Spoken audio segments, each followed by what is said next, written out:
दशरथ और जो भगवान हमको दयो दस सोई लीजे आप। सुदामा ने सोची हम अपनी गरीबी दे रहे लेके दोनों लोग वापस रहे। अब इधर विश्वकर्मा को कन्हैया ने सारा दिया है, जैसे द्वारकापुरी बनी है ऐसी राती रात में सुदामापुरी बना के तैयार करो। राती रात में बड़े सुंदर सुंदर महल बन के खड़े हो गए। सुदामा जब घर पे आए तो घर पहचान नहीं पाए। कलश वाली कन्याएं सामने आ जाएंगे, जिन लोगों ने कलश भरे सो सामने खड़ी हो जाए। सुदामा दरवाजे पे बैठ करके रोने लगे, सोचने लगे लगता है हमारी पत्नी को अकेला पाकर के किसी ने मार दिया और ये अपना घर बसा लिया, कन्हैया में तो लुट गया। रोने लगे, ओ सामरिया तेरे पीछे ओ मेरी पूरी मां दो नसाई ओ करके भामिनी की याद सुदामा की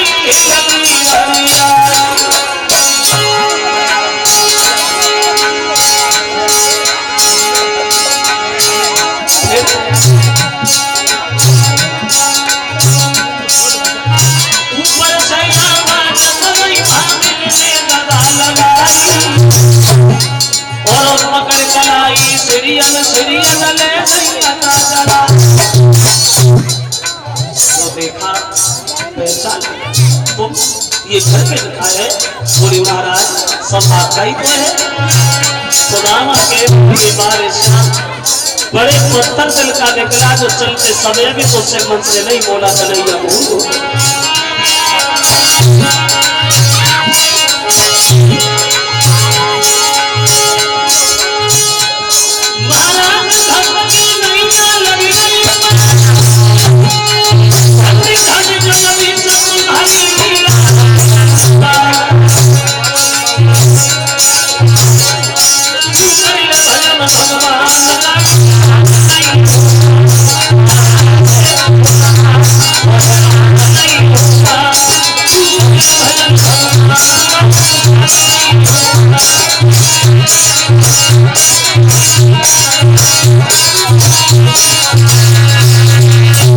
इस तरह से सुदामा की गरीबी को दूर किया। अब देखिए इधर का कथा का 7वां दिन है। तिलक लग रहे सबके और वो तक्षक नाग जिंदा होकर के महाराज परीक्षित को डसने के लिए भागा और 1400 चेलों के साथ गुरु धन्वंतर परीक्षित को जिंदा करने चले। तो धन्वंतर और तक्षक की रास्ता भी भेंट हो गई। तक्षक पूछने लगा है गुरुदेव कहां जा रहे हैं आप? तो कहने लगे हम परीक्षित को जिंदा करने जा रहे। तक्षक बोला मैं डसने जा रहा हूं, हमारे तुम्हारे दो हाथ यही हो जाए। अगर तुम हार गए तो हम नहीं जाएंगे, हम हार गए तो हम नहीं जाएंगे। बोले ठीक है। अब तक्षक ने एक हरे भरे वृक्ष में फुसकार मारी तो उसके जहर से वो वृक्ष जो था वो जल करके राख हो गया, सब पत्ता जल गया। धन्वंतर ने जब उसमें निगाह डाली तो वृक्ष हरा भरा बन गया, क्योंकि धन्वंतर की जहां तक भी निगाह पहुंचती थी वहां तक जहर का असर नहीं रहता था। तो तक्षक मन में विचार करने लगा अगर ये गुरुजी पहुंचेंगे तो सरंगी ऋषि का श्राप झूठ हो जाएगा। अब पहले हमें गुरुजी को समेट लेना चाहिए तब देखेंगे परीक्षित को। तो दोनों हाथ जोड़ के बोला गुरुदेव हम आपसे हारेंगे, अब हम नहीं जाएंगे, तुम चले जाओ, अब हम नहीं जाएंगे। अब धन्वंतर को बातों में फुसला करके तक्षक ने वहां एक काम कर दिया। अब वो तक्षक जो है रास्ता में वही अंतर ध्यान मार्ग में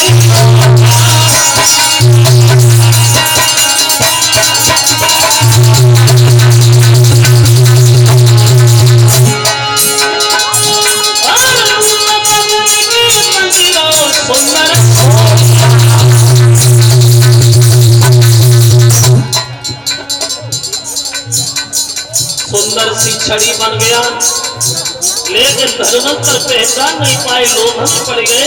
परिणाम ये हुआ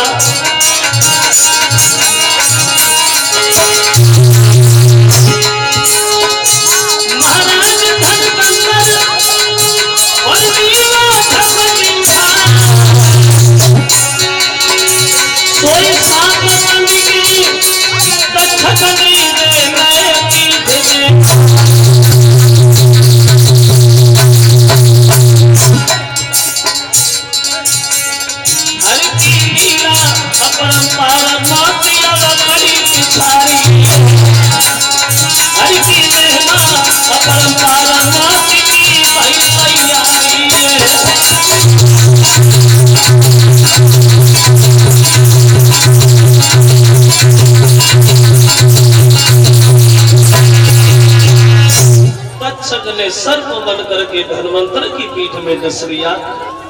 तो धन्वंतर अपने चेलाओं से बोले मेरे साथ चल हो गया, अगर खैर चाहते हो वैसे तो हम नहीं बचेंगे, क्योंकि हमारी निगाह पीठ पे नहीं पहुंच पाएगी।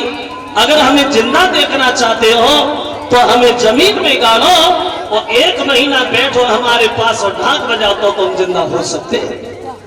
चेला रोने लगे, गुरुजी को जमीन में गाड़ दिया, अब ढाक बजाना शुरू हो गए।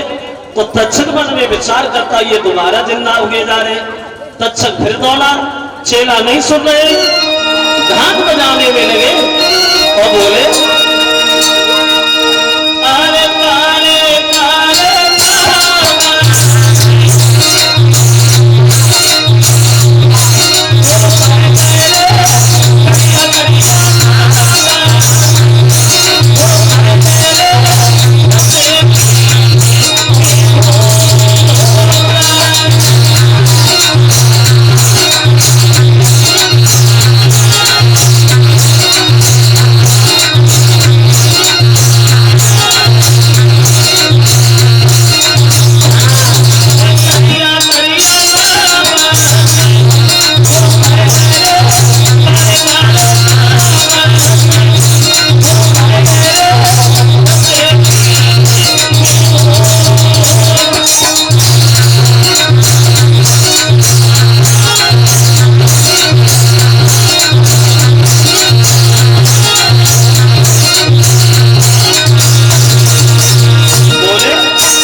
बोला है पागल और सबकी सब।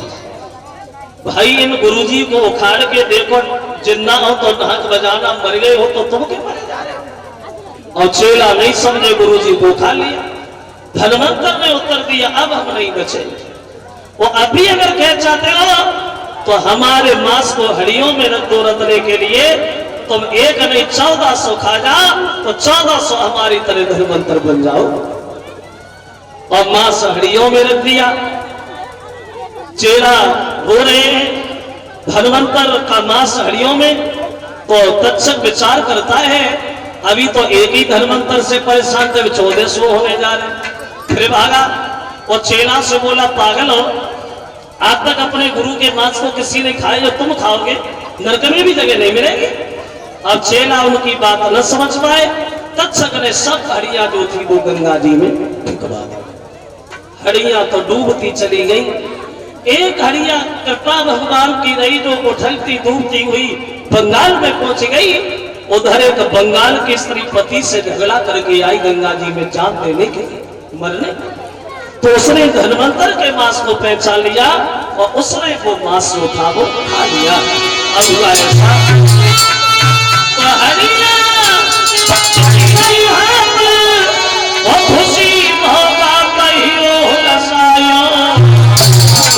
सब लोग पहचान रे नारी रे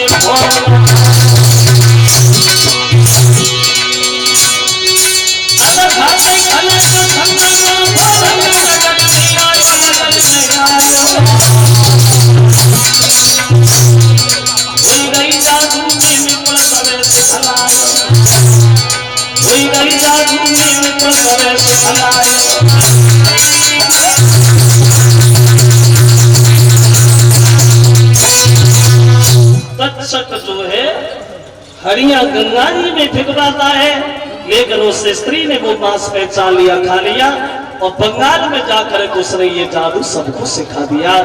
इस तरह से ये जादू हमारे यहाँ उत्तर प्रदेश से और बंगाल में चला गया। 101 रुपया हमारे पास आया है।